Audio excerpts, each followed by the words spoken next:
Geita vipi? Mko tayari? Hebu tuone kama mko tayari. Nyosha mkono namna hii tuone, namna hii tuone, namna hii tuone. People! Hakuna kitu hapo. People! Asante. Sasa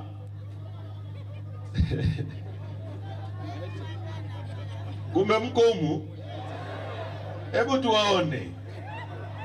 Ni wengi. Asante sana. Najua sisi nao tumekuwa kama Wachaga, tuko everywhere. Na ukienda kwenye sehemu ya machimbo hivi, tuko wengi. Uongo kweli? Sasa ndugu zangu, tumekuja kwenu kuzungumza mambo muhimu ya nchi yetu. Tumeanzisha operation inaitwa Free Tundu Lissu na katiba mpya. Kwenye hii operation, kama walivyosema wenzangu, tutazungumza mambo manne ya msingi. La kwanza ni katiba mpya ambayo imetupeleka kwenye matatizo mengi sana, na kila mtu anajua matatizo ya kimaisha, hali mbaya ya watu wetu ni kutokana na chimbuko la katiba ambayo inatoa viongozi wasiokuwa na uwezo, viongozi wa hovyo, wanajiteua, wanajiweka madarakani kwa sababu ya mfumo wa kikatiba. Hakuna haki kwa sababu ya katiba. Madini yetu yanaondoka kwa sababu ya katiba. Katiba ndio sheria mama. Hilo la kwanza. La pili, tunazungumza kuhusu Tundu Lissu, Free Tundu Lissu. La tatu, tunazungumza kuhusu mauaji makubwa yaliyofanywa na watu wasiokuwa na ridhaa ili wajitangaze. Na la nne na la msingi ni namna ya wananchi kuhakikisha mnashiriki katika kuchangia chama ili kijiendeshe. Sasa mnisikilize. Jambo la kwanza la Lissu, wote tunajua na wote tunaamini kwamba Lissu sio mhaini. Uongo kweli? Sasa mimi ni Mkristo. Shehe, sisi wa Kristo tunaamini Yesu Kristo aliuawa au aliwambwa msalabani kwa sababu ya dhambi zetu, ili abebe dhambi zetu. Uongo kweli? Na ili afute dhambi zetu. Leo mimi naamini Lissu yuko ndani kwa sababu ya kubeba matatizo ya Watanzania, dhuluma mnayosababishiwa, wizi wa uchaguzi, mauaji, kupora ardhi, maisha magumu. Lissu amekwenda gerezani kwa sababu anataka mtoto wako we mama asome kama mtoto wa Mama Samia ambaye ni Abduli. Lissu yuko gerezani kwa sababu anataka mzee wewe ukiugua utibiwe kama anavyotibiwa Jakaya Kikwete. Kikwete amezaliwa na mwanamke kama wewe ulivyozaliwa, hajatoka mbinguni. Watoto wake nao ni binadamu kama wewe. Haki unayostahili anastahili kila mtu mwingine yoyote. Lissu anaposema anataka wewe utibiwe vizuri, upate maji, ulale pazuri, anataka wewe uendeshe gari, kwa sababu rasilimali tunazo. Nchi pekee duniani yenye madini yanaitwa Tanzanite, nchi ambayo ina madini yanaitwa nickel na cobalt yanayotumika kutengeneza injini za ndege na betri za magari. Sasa hivi magari yanayotengenezwa duniani, magari yanatumia betri, hayatumii tena mafuta, yanatoka Kabanga hapa Tanzania. Kuna madini yanaitwa rare metals yanayotumika kutengeneza mabomu ya nuclear, yanayotumika kutengeneza silaha kali zinazopigana duniani, yanapatikana Tanzania, ambayo yangesimamiwa vizuri. Wewe unakaa nyumbani unalipwa pesa na serikali kila mwisho wa mwezi bila kufanya kazi.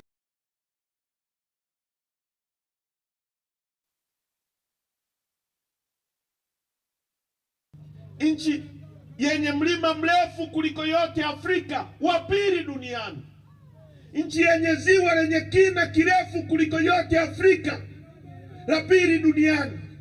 Nchi yenye ziwa pana kuliko yote Afrika, la pili duniani, ziwa Victoria. Nchi pekee yenye mbuga kubwa kuliko zote dunia nzima. Tuna gesi. Hii gesi mnayopikia majumbani, futi za ujazo trilioni 54.5. Watu wetu ni maskini kwa sababu ya ujinga wa watu wanaoongoza nchi hii. Mungu ametupa kila kitu. Lissu anataka hivyo vitu vitumike kwa ajili yako. Anataka uishi pazuri, ulale pazuri. Leo Lissu yuko ndani kwa sababu anakupigania wewe. Kama Yesu alivyokuja kubeba dhambi za watu, Lissu anabeba maumivu yako leo gerezani. Ni lazima unapokuwa hapa nje leo uwepo kwa ajili ya Lissu. Na sisi tumesema kwa mara ya kwanza, kwa sababu hii kesi wanasema ni kesi ya kisheria, lakini sio kesi ya kisheria, ni kesi ya kisiasa, ambayo watu wanaomwogopa Lissu wamemkamata ili asipaze sauti kwa ajili yako unayoonewa. Wamemweka ndani siku 400 na kitu. Kesi namba 1, ukisoma ibara ya 28 ya katiba, ndiyo kesi pekee inayotambuliwa na katiba ya nchi hii. Kwa hiyo kesi zote zilipaswa kusimama, hii kesi iendelee mpaka ifike mwisho kama wanataka. Na kule mahakamani Lissu anawapiga danadana, tukija anapigwa daliza, kija anapigwa danadana, kwa sababu si mnamjua kwenye sheria nchi hii. Kwa hiyo wamekwenda kuipaki na hawataki tuzungumze. Tukizungumza wanasema wanaingilia mahakama. Tunachotaka ni mambo mawili tu. Moja, DPP ya drop hii kesi kwa sababu haina maslahi na Watanzania. Nyie Geita mnasemaje? Wangapi wanasema DPP achana na hii kesi kwa sababu haina maslahi na sisi? Nyosha mkono. Hii kesi ina maslahi na mtu mmoja tu, Samia Suluhu Hassan na serikali yake. La pili, hawataki hii kesi iendelee, ishe, tujue moja. Vinginevyo sisi tumeanza mikutano, tuna mobilize wananchi. Na nimewasikia wajinga wengine, hata wajinga ambao wanapaswa kuzungumza tu mambo yasiyokuwa serious. Tunazungumza serious issues za maisha ya watu. Alafu mtu mjinga tena anasema tunataka amani. Kuna amani Tanzania?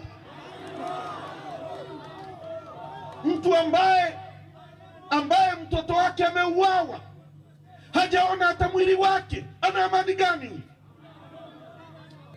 Mtu ambaye watoto wetu wanatekwa, watu wanalala njaa, watu wanakufa kwa kukosa aspirini kwenye hospitali, huyo mtu ana amani gani? Amani anayo mkwe wa Samia ambaye anaenda bungeni na mkoba wa milioni 15, yeye ndio ana amani. Wewe Geita una amani gani? Amani anayo Samia rais, mkwe wake waziri, mtoto wake aliyeolewa na mkwe wake naibu waziri. Hao ndio wana amani. Wewe Geita una amani gani? Tunazungumza mambo serious ya nchi yetu. Iko hivi, tumekuja kwenu kwa mara ya kwanza kuamsha chama, na tunataka viongozi wa chama waende kila tawi, na nyie mjiunge na chama. Nguvu ipo kwenye namba. Power is in the numbers. Tunataka kuwa wengi. Kila mtu ambaye hana kadi ya chama, uende ukatafute kadi ya chama. Nachukua commitment, weka agano. Kama vile wewe ulivyo Simba, umeweka agano na Simba. Kama ulivyo Yanga, weka agano na Yanga. Watanzania, wekeni agano na Chadema, ndio chama chenu, kwamba hiki ndio chama chetu, tutakipigania mpaka tone la mwisho na damu yetu. Nani anasema ameweka agano na Chadema? Moja kwa moja tuone. Asante sana. Kama tumekuja kuignite chama, tunataka viongozi wa chama mwenyekiti wa mkoa, mwenyekiti wa kanda, mwenyekiti wa wilaya, wenye viti wa kata, nendeni kwa wananchi, watafuteni kwenye majumba. Tunataka kusajili wanachama, tunaunda uongozi wa chama na tunajiandaa. Tutaitisha maandamano nchi hii ambayo hajawahi kuonekana. Na nchi hii kila ukitaja maandamano, watu tumbo linawakata, wanafikiri maandamano ni uhaini. Chadema imeshafanya maandamano kibao kwenye nchi, hata nzi hakufa. Uongo kweli? Tulifanya maandamano Mwanza, tukaenda Arusha, tukaja Geita, maandamano yetu au ambayo yameharibika ni maandamano ambayo polisi wanaingilia kuua watu. Hayo ndio maandamano yanayoharibiwa. Sisi maandamano tutakayoyafanya ni maandamano ambayo yatafuata procedure zote, lakini yatakuwa makubwa, haijawahi kutokea nchi, na yatakuwa na demand ambazo tunazihitaji. Kwa tunataka wamwachie Lissu, watuletee katiba, wafanye mambo yote ambayo wananchi wanahitaji kabla ya kuitisha maandamano. Tunaelewana ndugu zangu? Tuko pamoja? Na ieleweke. Tulisema hapa no reforms no election. Kwamba acheni, Watanzania hawatakubaliana na uchafu mnaoita uchaguzi. Tulisema hatukusema?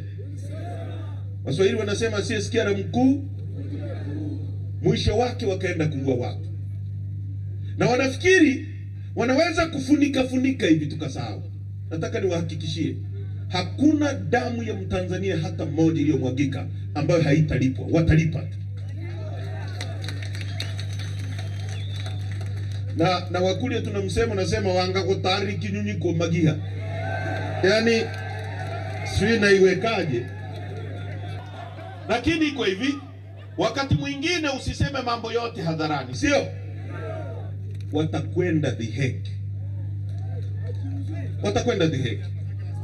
Na ulitegemea hawa watu wamejifunza. Ulitegemea uone humbleness. Ulitegemea uone remorse. Kama binadamu wote tunakosea, lakini kuna makosa makubwa, lakini yote yanaweza kusameheka ukiwa mnyenyekevu. Tulitegemea tuone mtu ambaye ameua watu, amejitangaza kwa nguvu, atoke aseme nimetambua kulikuwa na shida, nimetambua, nimeona. Watanzania, hebu haya twende njia hii tuyamalize. Huyo mtu anatoka nje anasema wale watu waliokuwa naandamana wamelipwa pesa, wametoka nje ya nchi, mara sio walifanywa nini, ni wahalifu, wapigwe mikwaju. Watu wameuawa wakiwa makanisani, watu wameuawa wakiwa nyumbani. Kuna mwandishi wa habari wa Kraus amepigwa risasi getini kwake. Mimi nilikamatwa siku 21 kabla ya lile tukio, nikiwa naenda kumzika Raila Odinga, wakanikamata. Nilikuwa ndani na wasikia polisi pale Mtumba, nikiwa Sero, wanasema mimi nilikokwenda kusimamia hata watu 6 hawajitokeza kupiga kura. Uongo kweli? Alafu mimi eti nilikuwa ndani, mambo yote yametokea, nimepelekwa Dar es Salaam, nimeenda kushtakiwa eti na kesi ya ugaidi, eti nimechoma sio Ubungo Msewe, mimi hata Msewe sipajui. Mwisho wa siku wakaona itakuwa noma, kwa sababu shahidi namba 1 wa kwangu ni OCD wao, kwamba inawezekana ulikuwa nitoa usiku tuenda kuchoma hiyo Msewe. Waka drop case. Sasa hebu fikiria serikali yenye audacity ya kubambikizia mtu kesi kama walivyombambikizia Lissu. Impunity. Kwamba watu wanakaa, hebu fikiria hili jambo. Yaani watu wazima wanakaa, viongozi wa serikali, si mkurugenzi si wa kitu gani, wanasema tumbambikie Rema kesi. How can you do that? Unawezaje? Yaani ukiwa na conscious huyu ana watoto, kwamba maumivu ya watoto wake akiwa gerezani kwa uongo ni furaha ya watoto wako, kwa sababu unafikiri watoto wako ni muhimu kuliko watoto walema. Tunataka tuirudishe nchi pale ambapo maumivu yako ni sawasawa na maumivu yangu. I am my brother's keeper. Wamarekani wanasema I am my brother's keeper. Tatizo lako ni tatizo langu.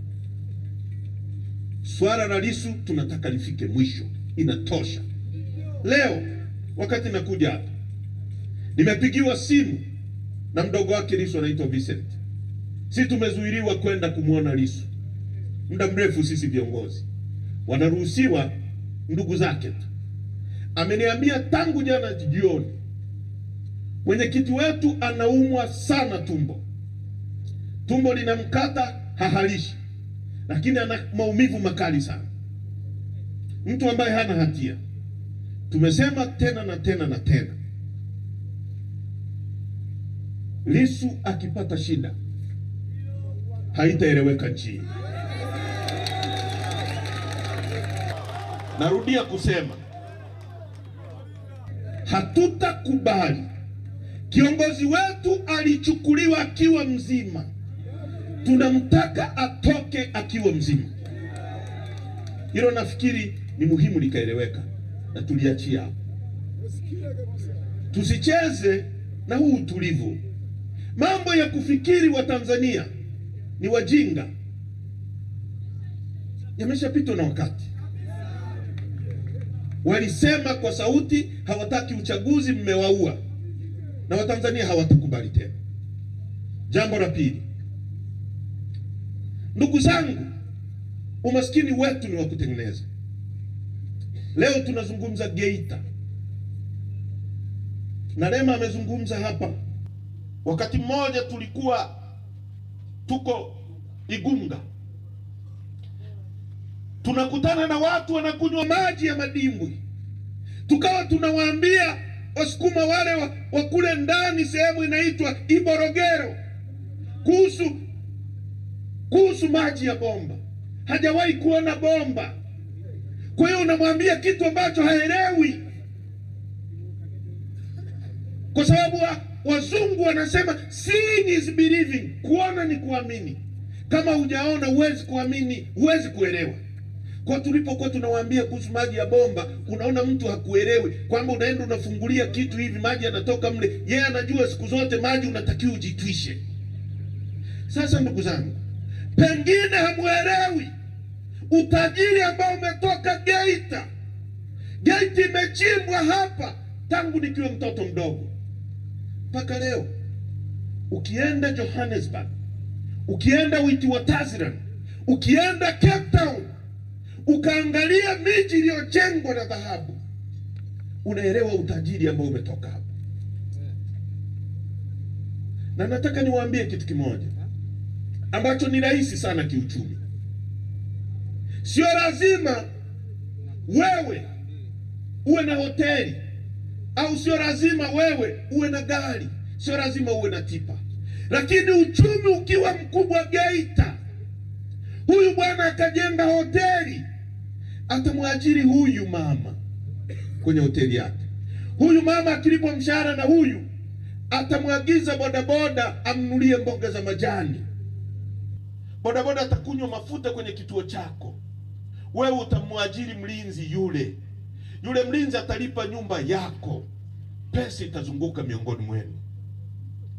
Leo pesa ikitoka Geita, Mchina ameingia kwenye shimo, amechimba dhahabu, anakwenda kujenga Geita kwao China, anasafirisha ajira ya mtoto wako kutoka hapa anaipeleka China. Si kama mnanielewa? Hivi mnaelewa ninachokizungumza? Iko hivi, nchi hii ina watawala ambao miaka 65 baada ya uhuru tunaagiza njiti za kutolea nyama kwenye meno China, made in China. Wasukuma wanalima pamba hapa. Mwalimu Nyerere alijenga viwanda Kasamwa, Jineris. Pamba yako unailima wewe, unauza kwenye jineri. Jineri inamwajiri mtoto wako, mtoto wako anajenga nyumba, anamwajiri fundi ananunua kitanda kwako, pesa inazunguka. Leo pamba inayovunwa Geita inasafirishwa kwenda Msukuma analima pamba, anauza shilingi 1100 kilo nzima. Alafu hiyo pamba inaenda inaondolewa mbegu, ilichokuwa inafanyika hapo jineri Kasamwa, inafungwa kwenye kakaratasi, inaletwa kwenye hospitali, gramu 200 unanunua shilingi 8,000. Wewe kilo nzima umeuza 1,000, gramu 200 viko vitano kwenye kilo. Si kama mnaelewa hata ninachokisema. Kule Arusha kulikuwa na kiwanda cha General Tyres.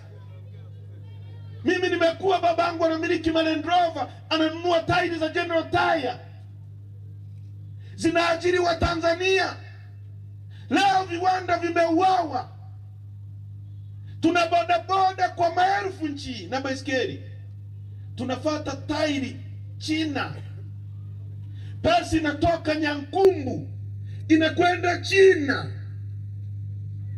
kuagiza tairi ya bodaboda. Hiyo ajira unaitoa wapi? Amezungumza mzee Hashim.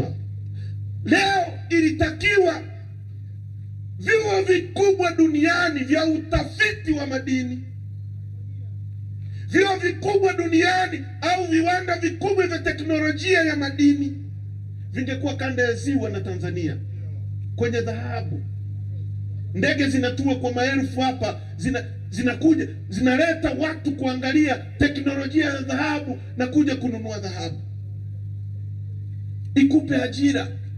Leo dhahabu inatoka hapa inakwenda kutengenezwa huko. No wonder nchi inayouza Tanzanite kwa wingi duniani ni India. Tanzanite ambayo haipatikani kokote duniani. Nchi namba 1 inayouza Tanzanite ni India duniani, wakati Tanzanite inapatikana Tanzania peke yake duniani. Kuna viongozi hapo, kuna akili matope. China miaka ya 78, mwaka 1978 China ilikuwa nchi maskini. Deng Xiaoping anaingia madarakani mwaka 78, juzi hapa, miaka 48, miaka 46 iliyopita, 47. China ilikuwa maskini. Leo China inatuuzia kila kitu. Kwa miaka 47 China imeondoa watu milioni 400 kwenye umaskini. Milioni 400. Sisi tuko milioni 65 tu. Alafu anasimama mtu mjinga anasema sisi tuna miaka 65 tu, umaskini huu tuna miaka michache. Utasemaje kuhusu China ambayo imetumia miaka 40 peke yake kuondoa watu milioni 400 kwenye umaskini? Na China haitufikii hata robo kwa rasilimali. Tuna gesi futi za ujazo trilioni 54.5. Umaskini wetu ni wa kutengeneza. Na sasa imefika mwisho. Watanzania wanataka kufurahia maisha. Na wale watu wa dini mlioko hapa, mnaoambiwa maisha mazuri mtayapata mbinguni, tunaanzia kula raha hapa duniani, ndio tunayoijua. Nani amekwambia kwamba kuna VX huko mbinguni? Kabla hatujaenda kule, mnahitaji peponi kukutana na Buhuru Rahim. Tunataka tuanzie hapa kwanza, hapa. Uongo kweli? Hapa duniani kwanza. Tuendeshe magari mazuri, tulale pazuri, si ndio ndugu zangu? Tunataka viongozi wa dini wawaambie Watanzania ukweli kwamba Mungu ameweka dhahabu hapa ili kunufaisha. Kwanza ukiwa na uchumi ndio utachangia kanisa vizuri au msikiti. Wewe unahubirije watu eti subirini mtaenda kula maisha mazuri kule, wakati wewe unaendesha maisha mazuri hapa? Tuanzie hapa duniani. Kwa wana Chadema na Watanzania, inawezekana kukamilisha kuondoa umaskini. Inawezekana. Nchi hii inaagiza ngano kutoka nje, inaagiza mafuta ya kura, inaagiza mchele Tunaagiza mchele wa basmati, mchele kutoka nje ya nchi. Ndugu zangu, tumeagiza sukari trilioni 1.8. Tunaagiza sukari, tumeagiza mafuta ya kura. Unapataje ajira kama tuna ardhi ambayo ina kilomita za mraba 945? Ukichukua Kenya, ukichukua Uganda, ukichukua Rwanda, ukichukua Burundi, ukizichanganya pamoja zina kilomita za mraba 890. Sisi peke yetu 945. Alafu tunaagiza mchele kutoka nje. Sisi tumeagiza maziwa yanakuja kutumika kwenye migodi. Tumeagiza maziwa ya bilioni 300. Tumeagiza kuku na mayai ya bilioni 28. Nani hawezi kufuga kuku hapo? Ukiwapa hawa kina mama mtaji na ukawapa eneo, watafuga kuku, watauzia wazungu hawa, watatajirika, watajenga nchi yako. Tunaagiza kutoka nje kwa sababu ya roho mbaya viongozi. Tunaagiza maziwa mpaka kutoka Rwanda, Inoro, maziwa ya Inoro tunaagiza kutoka Rwanda. Mkoa wa Kagera una kilomita za mraba 27,000. Nchi ya Rwanda ina kilomita za mraba 26,000. Kagera ni kubwa kuliko Rwanda. Sisi tunaagiza maziwa kutoka Rwanda. Alafu tukisema, wanasema sisi ni wabaya. Wanatuma hawa jamaa, wanahangaika kurekodi asubuhi, mchana, jioni, watuvizie. Wanasema watatupa uwaini. Fanyeni mnachotaka. Kuna atakayeishi milele hapa? Wote tutaondoka tu. Uongo kweli? Alikuwepo Magufuli hapa na akipita mpaka majani yanatikisika. Kwa tuheshimiane, tusitaki kutishana. Tumekubali mfumo wa vyama vingi. Ruhusuni mfumo wa vyama vingi ufanye kazi. Uwanja ulingane, mechi igongwe, mechi igongwe. Asimame Tundu hapa na CCM wachague wanayemtaka. Nchi hii mwanasiasa mmoja maarufu kuliko wote, mwenye ushawishi kuliko mwanasiasa mmoja yeyote kwenye nchi, yuko huyu, ni Tundu Antipas Mugwai Lissu. Hakuna wa kulinganisha naye. Uongo kweli? Na sisi tumekataa, hatutamsaliti. Sasa wanatutisha hapa, wanatuambia si watatubambikia kesi, wafanye wanachotaka. Jambo la mwisho, tarehe 29 hakukufanyika uchaguzi nchi hii. Nyie mnajua, Mungu anajua, na Samia anajua kwamba walijiweka na wameweka serikali dhalimu madarakani kwa nguvu. Na mpaka leo hata huu mkutano haukutakiwa kufanyika hapa. Tulitakiwa tufanyie mkutano pale mjini. Kwa sababu ya hofu yao wana OCD, sisi ndio OCD sinani, mmetunyima viwanja. Sisi Chadema hata mkitupeleka Katoro, watu watakuja kule kwa miguu. Sasa hili nyomi mnasemaje? Hili nyomi mnasemaje?